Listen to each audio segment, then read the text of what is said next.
जी हाँ, बच्चों और सम्मानीय हमारे स्टाफ के सदस्य, अध्यक्ष महोदय, बाबा साहब, हमारे साथी कलीग्स, सभी को भारत के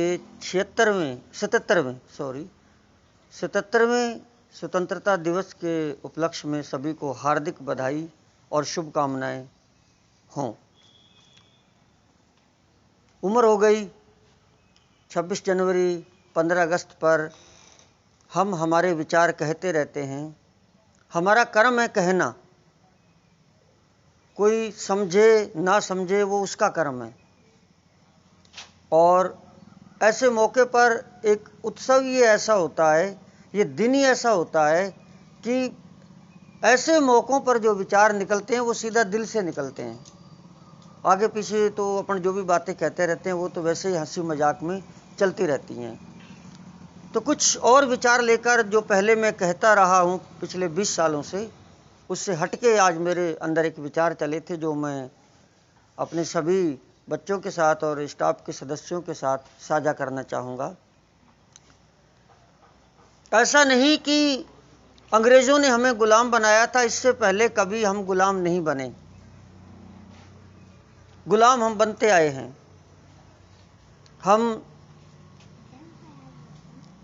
यहाँ पर मुग़ल आए, मुग़लों से पहले कई तरीके के लोग आए और हमारे आपस में ही जो प्राचीन भारत है वहाँ पर भी एक राज्य के द्वारा दूसरे राज्य को अधीन करना, गुलाम बनाना, एक मनुष्य के द्वारा दूसरे मनुष्य को गुलाम बनाना, ये सदियों से चलता आ रहा है। ये अंग्रेज़ों का तो ये आधुनिक इतिहास है। अब आकर उन्होंने गुलाम हमें बनाया और हमने आज़ादी प्राप्त की। बच्चों, 3 तरह के मनुष्य, मैंने सोचा 3 तरह के होते हैं इस विषय में। एक वो लोग होते हैं जिन्हें गुलाम बनाना पसंद है, अपना गुलाम रखना पसंद है, लोगों को अपने दाब के नीचे, अपने दबाव में, अपने जूते के नीचे रखने का शौक रखते हैं।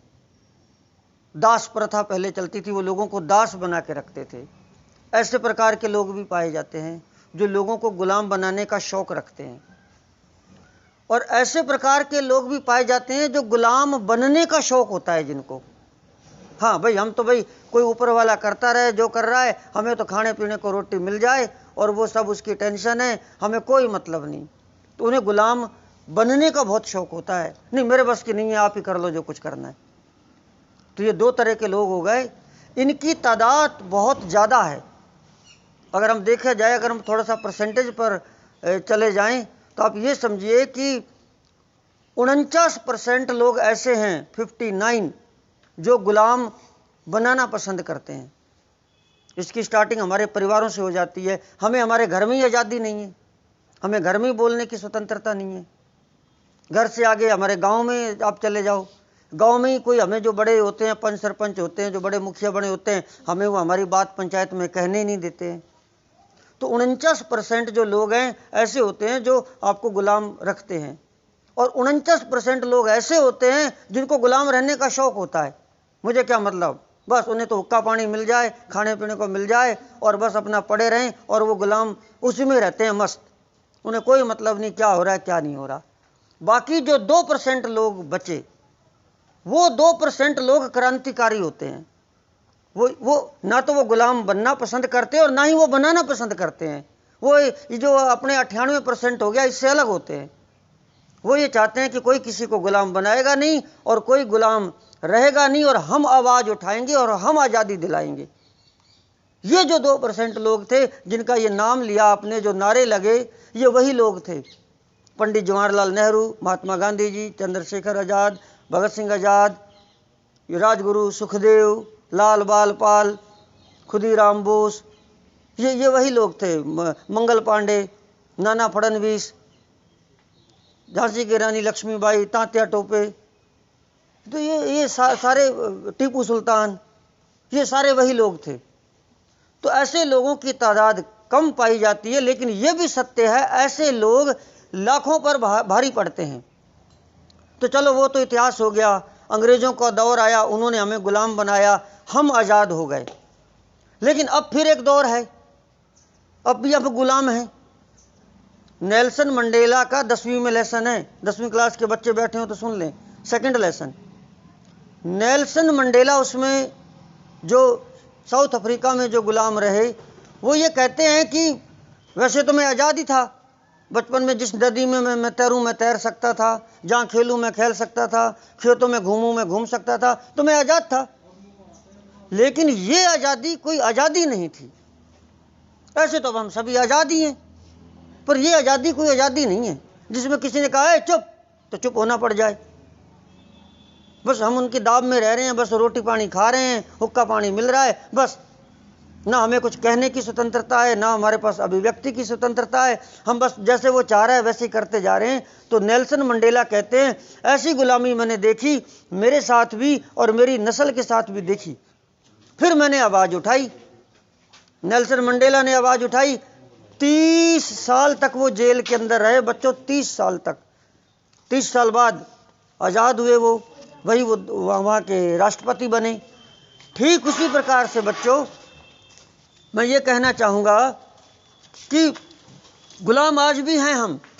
आप यहाँ देखोगे आपको घर में आपको आज़ादी नहीं मिलेगी, आपके परिवार वाले आपको आज़ादी नहीं देते, बहुत सारी बातें आपको दबा दिया जाता है, आपको गांव में आज़ादी नहीं मिलेगी। आगे जाकर आप ये जितने भी प्रशासनिक अधिकारी हैं, तहसीलदार है, पटवारी है, कलेक्टर है, कहीं पर भी ये सब नौकरी तो हैं, लेकिन ये आज़ादी नहीं, अपना कोई काम नहीं करते, पैसा लेते हैं। यहाँ हमें गुलामी। आगे जाइए आप प्रदेश स्तर पर जाइए, राजस्थान जाइए, दिल्ली जाइए, और बड़े बड़े बैठे हैं, वहाँ गुलामी।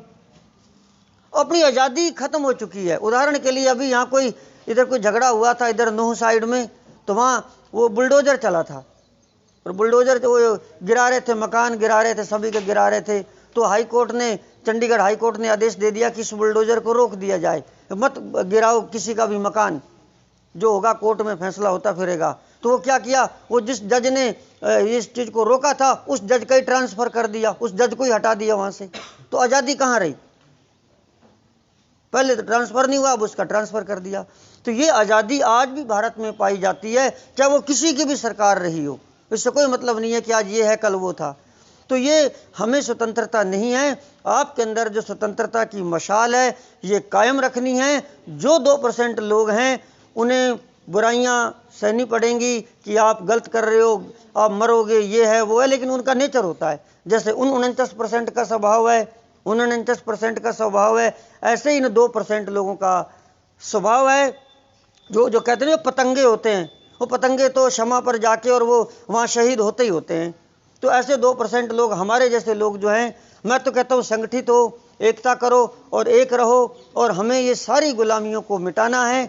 और इसी के मद्देनज़र मैं आपको बताना चाहूँगा कि अखिल भारतीय किसान सभा, क्योंकि अब मैं सिर्फ एक अध्यापक ही नहीं, मैं वो भी उसका भी मैं हूँ, अखिल भारतीय किसान सभा अलवर राजस्थान के संयोजक के नाते मैं ये कहना चाहूँगा सभी से कि आप संगठित हों, एक बने और अपनी आज़ादी को बनाए रखें। जीवन यही है, otherwise what is the difference between man and animal? मनुष्य और जानवर में फ़र्क ही क्या है? यही तो फ़र्क है, बस यही फ़र्क है। आज के लिए इतना ही काफ़ी। एक बार फिर से 77वें स्वतंत्रता दिवस की तरफ से मैं मास्टर मुख्तियार सिंह करनावल की ओर से आप सभी को हार्दिक बधाइयाँ एवं शुभकामनाएं। Thank you so much.